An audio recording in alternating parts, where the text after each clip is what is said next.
So, Tony, you and I have started Star Trek recently. Yes, it's wonderful. Thank you. It's been a great time. Tony really wanted to get into, what was it, Deep Space Nine or Voyager? The series comes immediately after the original one. No, that's next gen. Yeah, next gen. I wanted to get into it because of Ferengis. So, and I told him, no, we should really watch the original show because, you know, a lot of like history there, and on top of that, the original show is just very good. We finally got into it after some persistence, and you really enjoy it. Yes, I'm very glad I didn't skip it. It makes me very happy to hear that. William Shatner is fucking great. And on a side note, last night we actually watched an episode. It may have been obvious to us, but we think we have found the source code for Among Us. We really did.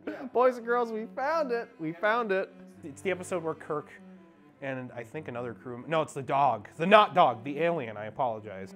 Dog, relax. Relaxed. Kirk gets separated into two halves, his id and his ego. And Spock at one point literally says, "Jim, I think we have an imposter among us." Pretty much to a T, exactly that.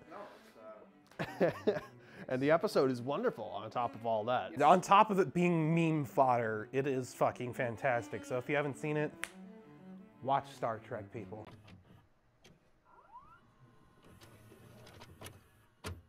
You've never seen it. I've never seen it. Oh my.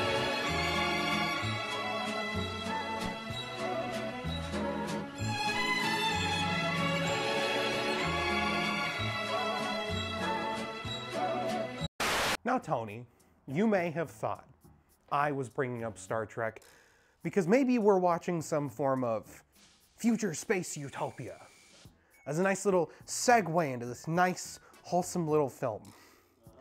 But I am unfortunately going to inform you we are watching some degenerate filth today. No. It's not just degenerate filth, though. It's not garbage. It's wonderful. The director of today's film, Park Chan-Wook, born August 23rd, 1963 in South Korea. The film we are going to be watching today is his fifth feature film. Before this, he directed films such as The Moon and the Sunstream, 1992, Trio, 1997, Joint Security Area, year 2000, and Sympathy for Mr. Vengeance, 2002. And the film we are also going to be watching today is the second in his Vengeance thematic trilogy, the first being Sympathy for Mr. Vengeance.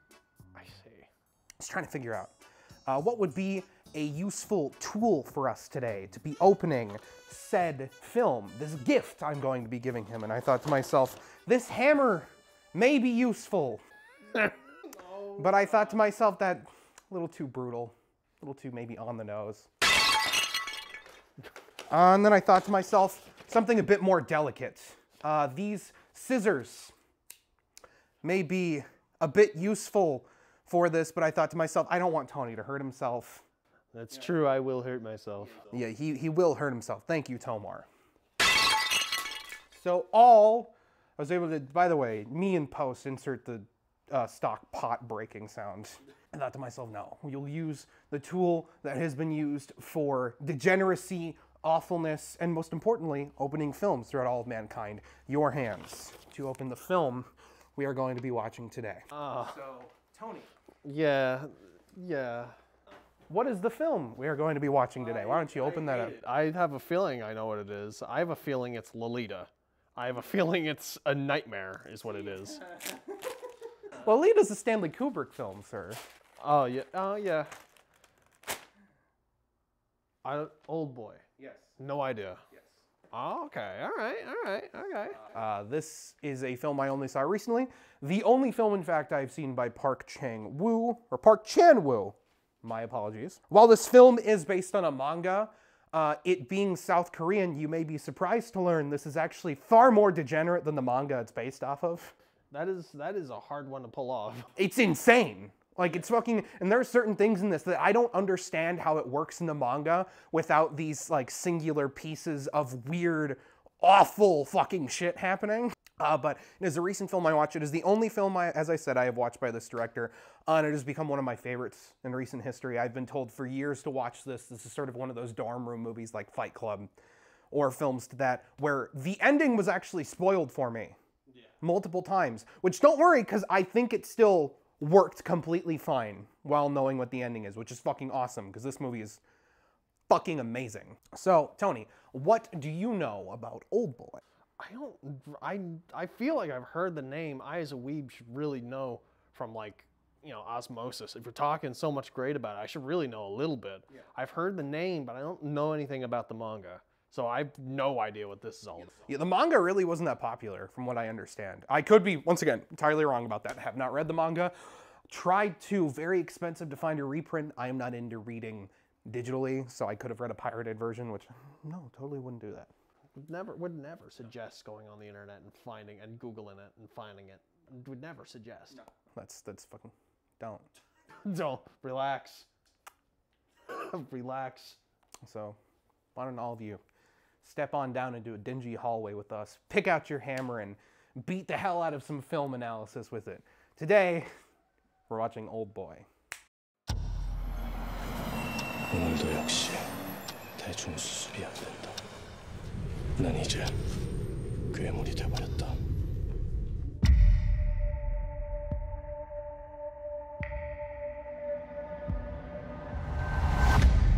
못 끝날 것 같아. 이제 복수심이 아닌 내 성격이 돼버렸어.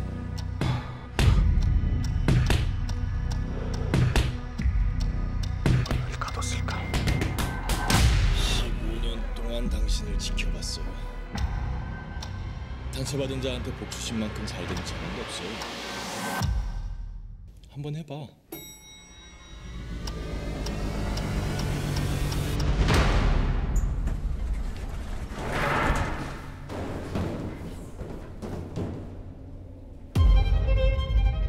복수하고 싶어서가 아니라 왜 그랬는지 알고 싶어서 싸운다고 했죠? 오대수 씨, 오랜만에. 복수가 다 이루어지고 나면 어떨까? 아마 숨어있던 고통이 다시 찾아올 거야.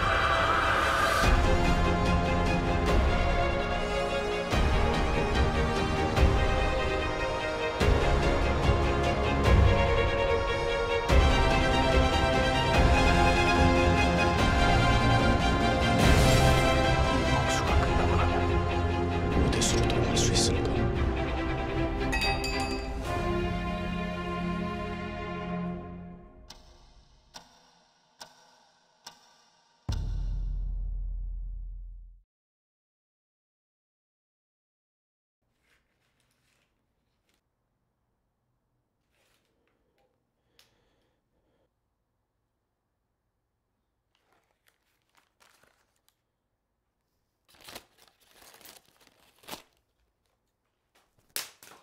Revenge!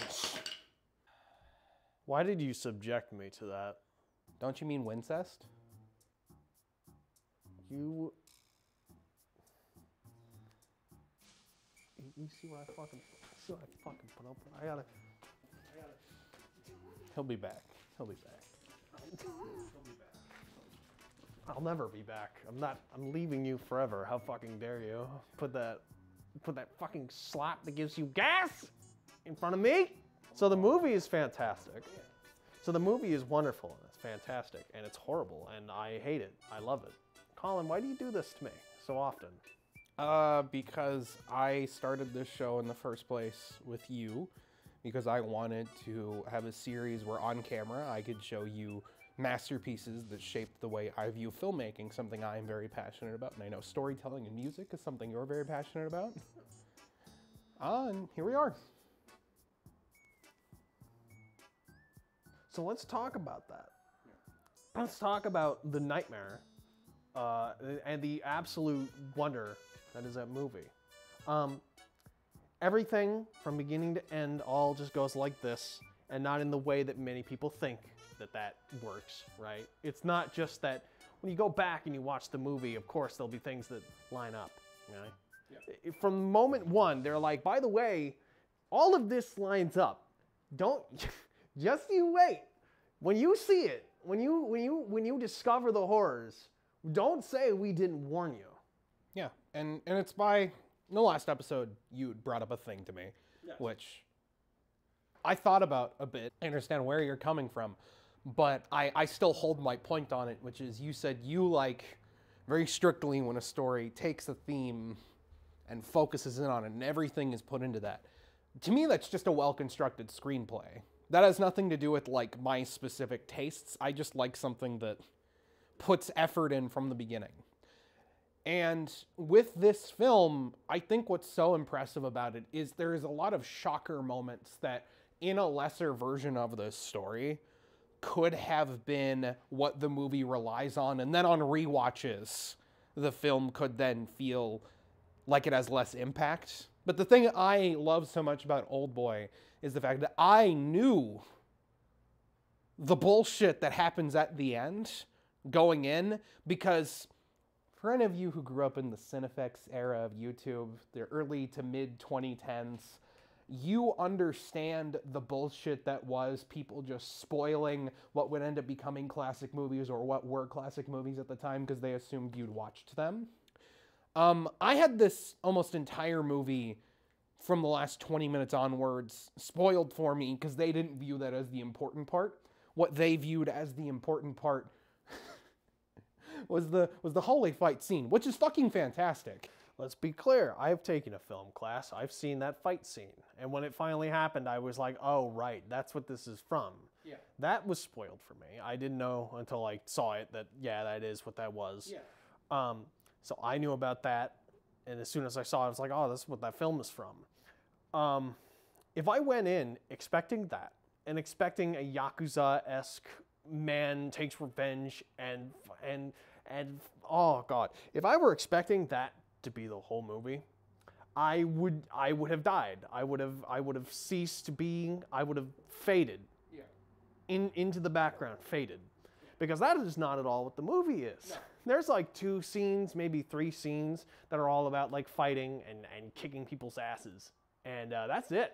If you went in expecting that, you were probably just saying to yourself, this is the worst thing I've ever seen. You were probably more so saying to yourself, what the fuck is this shit? What the fuck is this shit?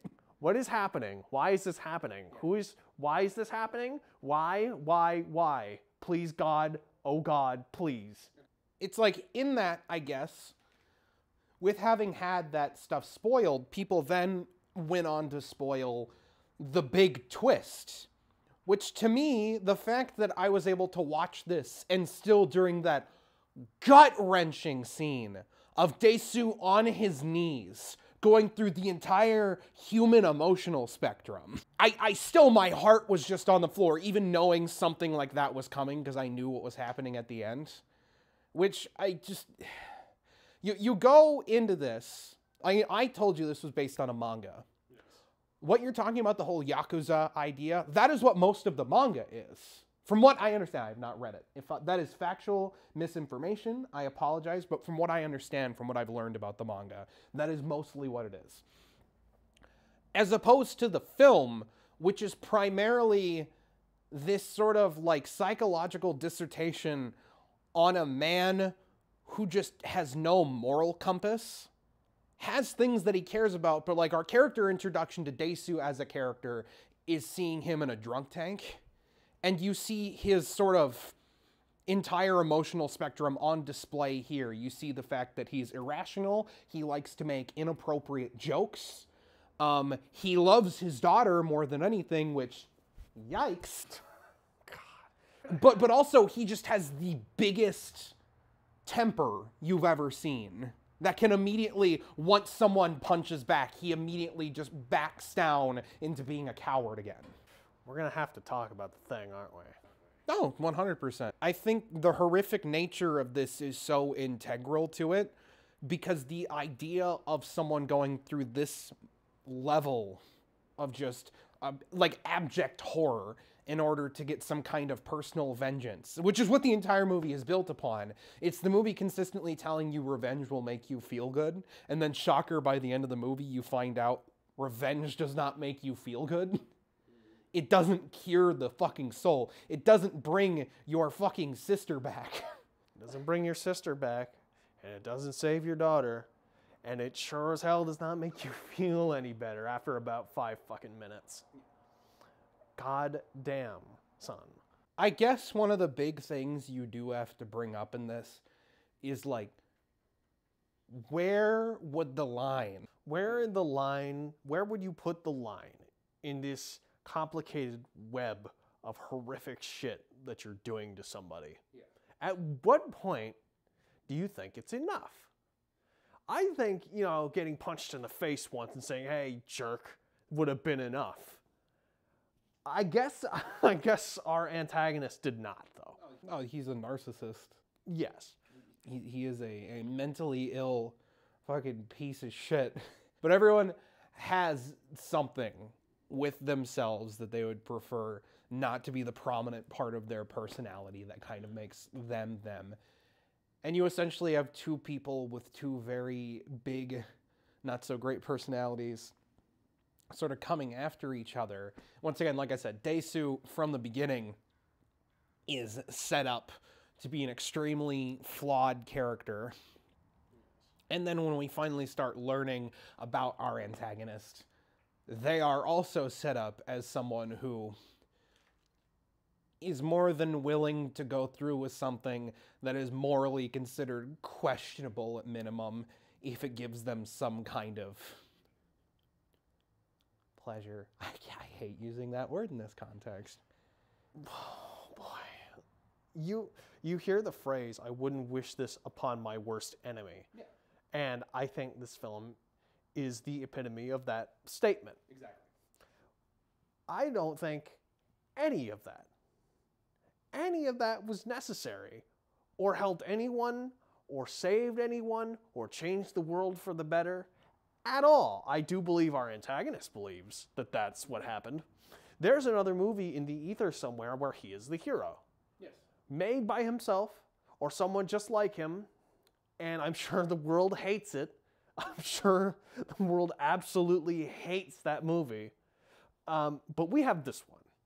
We just watched a man be tortured for 15 years and then be let loose into a world of hate and anger and misery. The only consolation is that one person came out relatively unharmed. Did she, though? Relatively. Did she? Okay, so not to skip ahead, I do want to talk about the ending, because I think the ending has a lot of questions about our characters that kind of need to be asked in this situation. One of the primary ones being, did Dae-soo do the right thing? I think it is so gray on that matter, because you might be thinking, oh, he was saving her from that. Is he really saving her, or is he saving his own head? That's the fuck thing. Is like having all these memories erased makes it to where he can look her in the face and not feel guilt about that. And the nihilist, the cynical person would be like, oh, well, he's just doing that so he can do something fucked even more. But then, I don't know how you could talk about being an optimist in this situation. The optimist would look at that and be like, he's trying to prevent his daughter from feeling the serious pain that he has gone through. Another viewpoint of that is that if he knows and is trying to just live his life around her, with her at all, then it's gonna come out at some point. Unless, as they said, we have gone back to this place where no one can find us. The other viewpoint that you can put out, he was put under this by a hypnotist. Is any of that ending real? God, this is one instance where that might actually be preferable. Yeah. I don't know. Because if that's the case, the dude just died alone in the snow. Or he's not even in the snow in the first place anymore. You can live, laugh, and love around others, but you can weep and weep and weep alone. It is truly a nightmare, because you can't point the finger at any one person and say, fuck them and only them, because they are the ones at fault here. Yeah. Because technically, you know, both our antagonist and our protagonist are in the wrong. Yeah.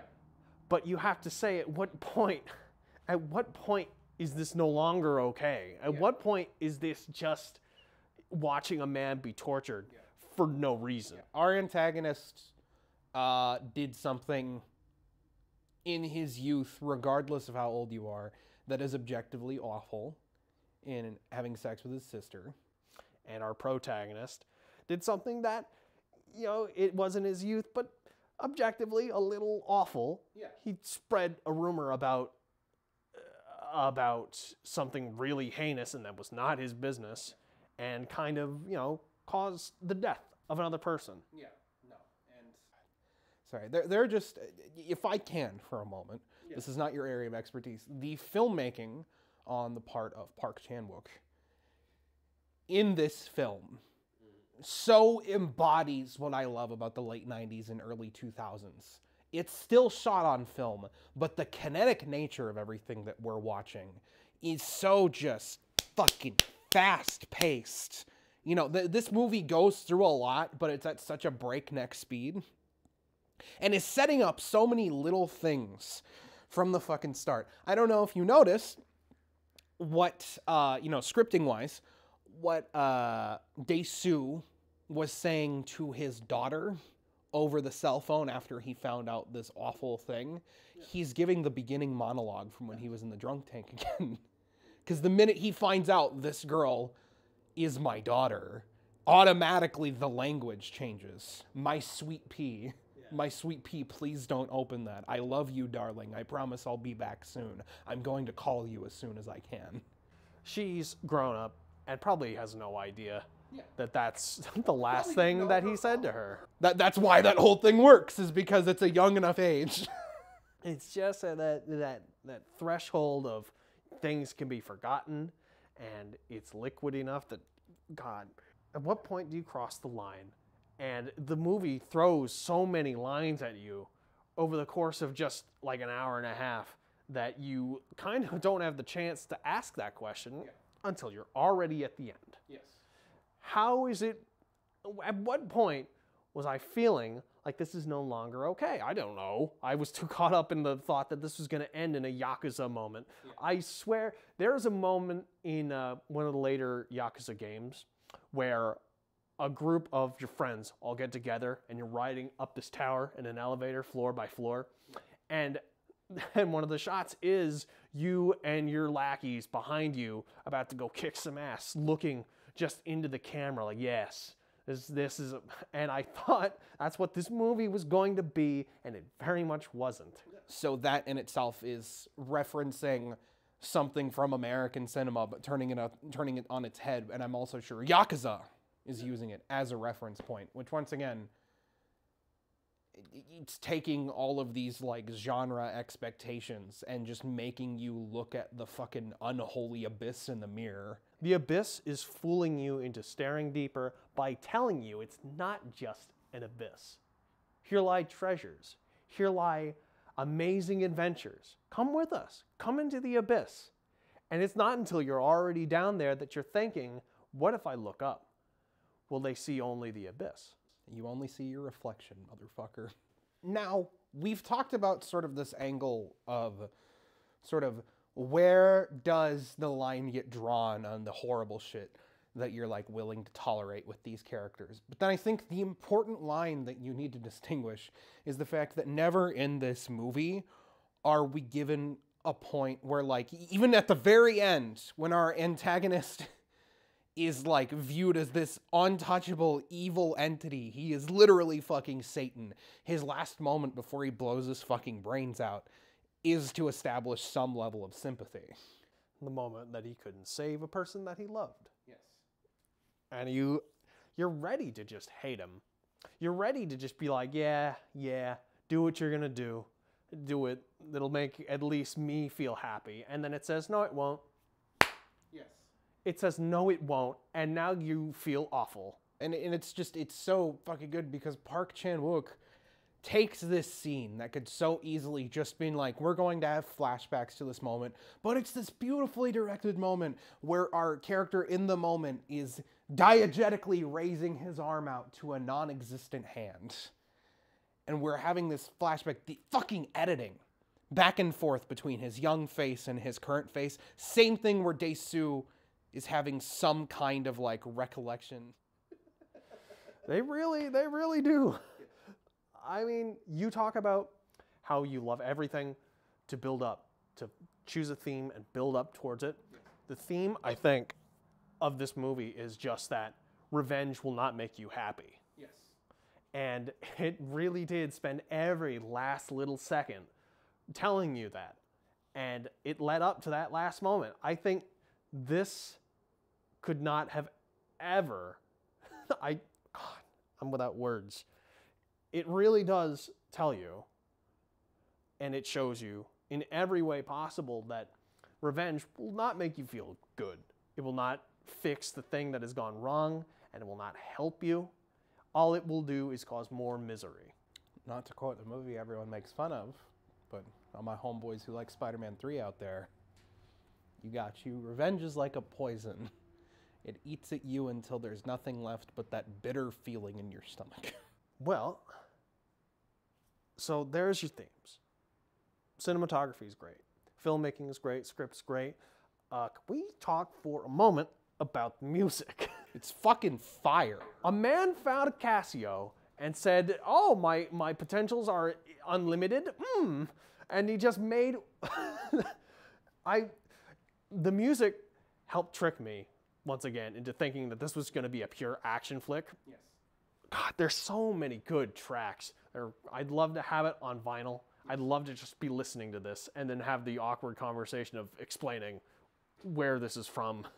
Just don't ask. Just enjoy the bops. Daesu's leitmotif, which on the soundtrack is titled The Last Waltz, is thematically used in places you may not even be noticing. Like the character, our main bad guy outright states, what was it? I used a certain tune as your cell phone ringer. The leitmotif is his cell phone, like fucking is his fucking ringtone. Yeah.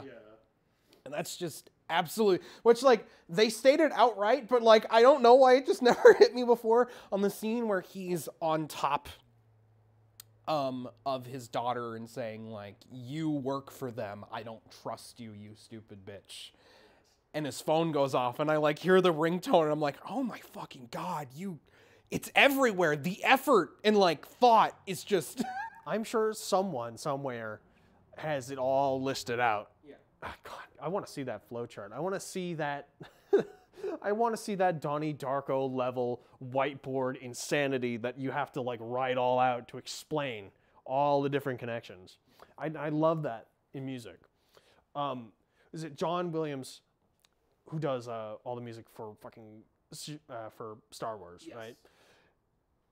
Tons of his music is just like that. Tiny little leitmotifs and themes and bits and pieces that all come together. You know, someone might say like that's a little lazy, that you're basically using the same couple chunks of music over and over, but they're not paying attention to what's going on, man. That's music theory. They're not cinematography is just put the camera there, point it at the guy, and You may have noticed the lighting has changed significantly across the 3 episodes. It's because we are a work in progress, motherfuckers. We have had 3 separate lighting setups at this point. And we think this one looks nice. I will decide in the editing suite when I look at this on my big, like, 50-inch monitor whether or not this looks good or not. Yeah, the lighting, we got fluorescents up there. Just turn those on, that'll be good enough. That's good enough. I love it. I love the music. I love the themes. It's a great movie. It's hard to show to people without a bit of trust in that they'll understand why you're showing it to them. And that's one of those things where I've had several friends where they're asking me like, what's it about? I'm like, I don't want to tell you. and it's not because like I think you're going to think, oh, it's too fucked up. No, because I want you to go and it's why I know you've told me you're like, I want to know a little bit about it. The blind experience to me is the purest form of viewing cinema. You just kind of have to know when the person who wants to see it is like ready, I guess. I don't know. There's things I want to show you, but I have a feeling you won't be ready. Yeah. So I'm just keeping them to myself, and maybe one day I'll tell you about them. I don't know. Maybe one day we'll be looking into these cameras, and I'll just be smiling, and you'll have no idea what's coming. Big thing I really do want to bring up that I lightly brought up towards the beginning. Can we just talk about our lead performance from Insert actor's name here. I am not going to attempt to pronounce because I'm trying to be culturally respectful. I'm not going to stumble over that word, just over the name, just to amuse you. Yes. That motherfucker. I told you, there's the moment where Dae-soo like gets it all revealed to him in that beautifully edited scene where he opens the purple box, you know, goes through the photo album, and with entirely no words, just visually is shown, this is your daughter, you did this fucked thing. And then he proceeds to get in a fight and then have an emotional breakdown where you essentially see the stages of grief being portrayed in what should be viewed as, you know, oh, he's just going like really big all the time. But every emotion that goes big is so appropriate for the massive situation that you're viewing that none of it ever feels over the top or cartoonish or cheesy. He fucking licks the antagonist's boots like he is a literal bootlicker, but it's that moment where you're just like, he has stumbled so low. And then once again, we pan back up to our bad guy and he's holding in laughter.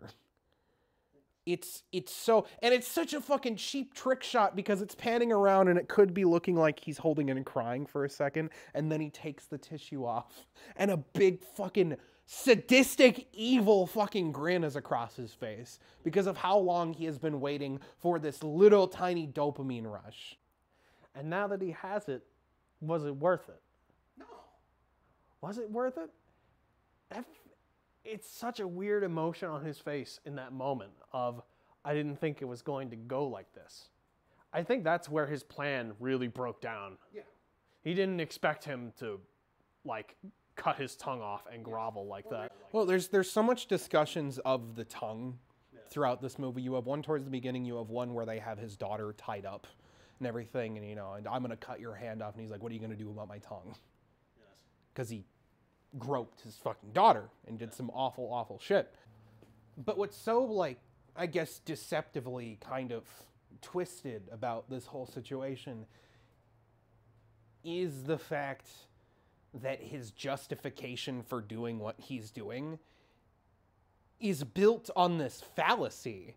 He is so delusional that he believes his sister's panic and her own pain caused her to get pregnant, that he has, like, justified it in his brain. That not only did, like, she get pregnant from a rumor, but in what he says to Dae-soo, your tongue got her pregnant. Oh, man. What a fucking nightmare. What an actual fucking nightmare. I adore this movie. It's one of those things where I've talked with people a lot sort of about the current state of the film industry. And I've talked a lot about, like, protagonists that are legitimately, at points, like, awful people. I've said this before, my favorite movie of all time is Saturday Night Fever. John Travolta's character in that movie is an objectively evil human being by the end of that, but he is human is the point. It's not that he is this inherently evil person, it's like the environment he chooses to surround himself with causes him to just be this absolutely disgusting, filthy person that he takes on the traits of what Brooklyn has become by that point in the 70s. And with that, like, the 70s is just this era where you were allowed to, in film, portray some of the worst people that you've ever met and still make a good story out of it. Still make a good story, but then have the possibility that the audience can sympathize with them. Because at the end of the day, monsters can be real, but monsters still have hearts, and monsters do awful, awful things. As I said, we sympathize with our main bad guy to a certain extent at the end. We all got a monster in us, somewhere.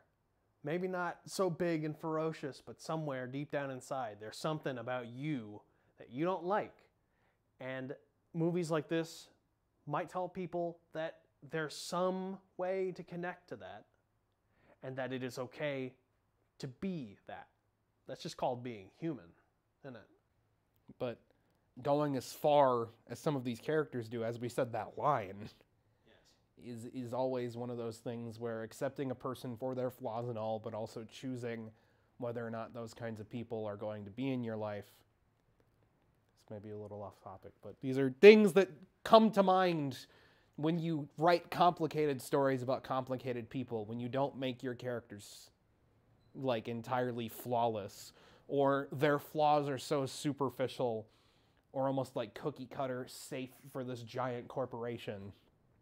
And it's why a lot of foreign film ends up being as successful as it is in America, because these kinds of films, whether or not it's a wide audience, do have an audience in America. People like you or I, or someone who is just craving for stories to not be these cookie cutter, safe things. And it's not just about violence, it's not just about sex, it's not just about depravity, but it's asking these questions that are integral to sort of functioning as a person in the modern times we live in. Yes. Find the monster deep down inside of you. Find the line. And go from there. I mean, what did they refer to Dae-soo as in this movie by the end? A monster. The monster is going to turn around and take 70 steps. For every step, he ages a year. And on his last step, he will die. You will be at peace with this. And that was Oldboy, everyone. I'm happy that this went well, because this movie's always a risk with people. I didn't think it would necessarily be that with Tony, but, you know. Thank you for showing me this beautiful, awful nightmare. Of course. Thank you very much. I'm happy you enjoyed it. What did you guys think about it? Let us know in the comments down below if you so feel inclined to do so. If you haven't watched it, and you for some reason decided to watch an entire spoiler video, I mean, that's kind of fucking dumb, but still, I'd recommend going and watching it still in the first place, because if a person like me could watch it, having the entirety of the ending spoiled, and still get something out of it, I think general public, anyone watching this, could get something out of it. Thank you so much, guys, for watching the list. New episode next month, as always. Tell us whether or not you like this. Give us a like. Do whatever. Don't have to do any of this call to action bullshit, but I'm going to say it anyways. You guys have a great time. See ya. Chef. Chef. And once again, as always, Chef. Cut it, Chef. We cut it, Chef. There was a little vacant chef right there. We're not gonna cut anywhere else in the video. No. That'd be dumb. No, just cut it, Chef.